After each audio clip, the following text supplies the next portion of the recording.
Hey guys, Brad here, helping you make financial decisions simple. Today we're going to talk about which account, when it comes to retirement, do you start drawing from first. Stay tuned.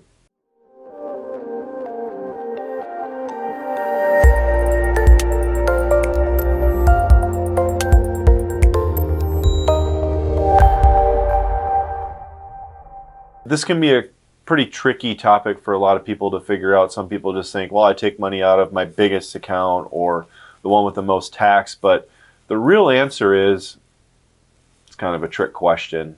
It depends.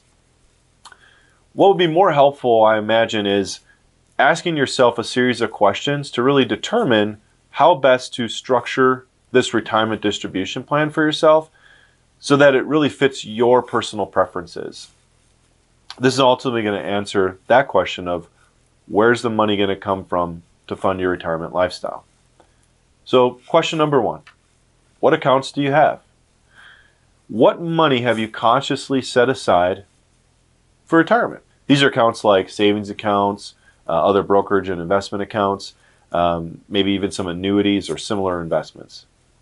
So that's question one. Number two is, what are the tax ramifications of all your different accounts? And you'll want to start at the top with the most taxable on withdrawals to the least taxable, or the ones that are tax-free. Number three, what promised income sources do you have? Now I say promise because rarely is anything guaranteed, but these are things like Social Security. What do you have for you or your spouse if you have one? Other income sources like pensions, or annuities, or other guaranteed income sources. So you want to list out all of these from the most taxable, again here, to the least taxable. Number four, what living expenses do you have? You'll need to get a good handle on living expenses when entering retirement, because this will ultimately determine how long your money lasts.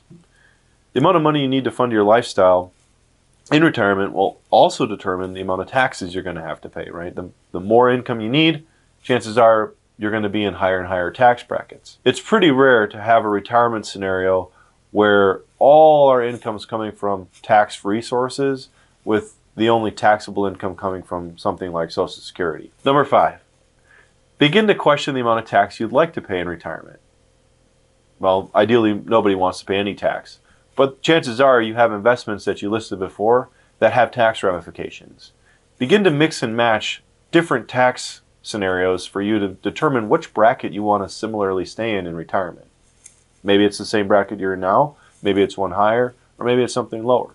This isn't really that easy to figure out and can be quite challenging if done without professional help, but it's something that can still be done using any tax software available or some financial modeling software. Lastly, number six, if you've determined your living expenses, you figured out all your sources of income, and you decided as to what income and buckets you're going to pull from, one such blocking method to determine your distribution would be to create what we call spending buckets. Now, for example, you might have a bucket called your cash bucket. It's maybe a 1 year's income that buffers your expenses for a year. You might then also put a short-term 5 to 7 year bucket in place to cover the kind of first half of retirement spending.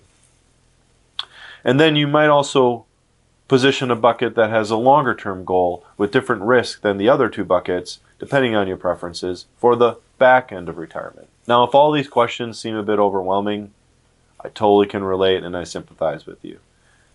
Investing seems relatively easy when you're looking to accumulate money for the future, but it can get a little tricky to figure out what's the best way to unwind everything you've saved and grown up to this point. The task can be wrought with a lot of pitfalls like taxes, market risk, and longevity risk.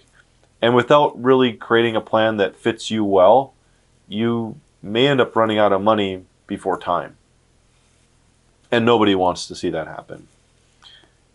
So it's best to tread carefully here and work with a professional if possible. The 3 or 4 bucket approach I just outlined is only one method.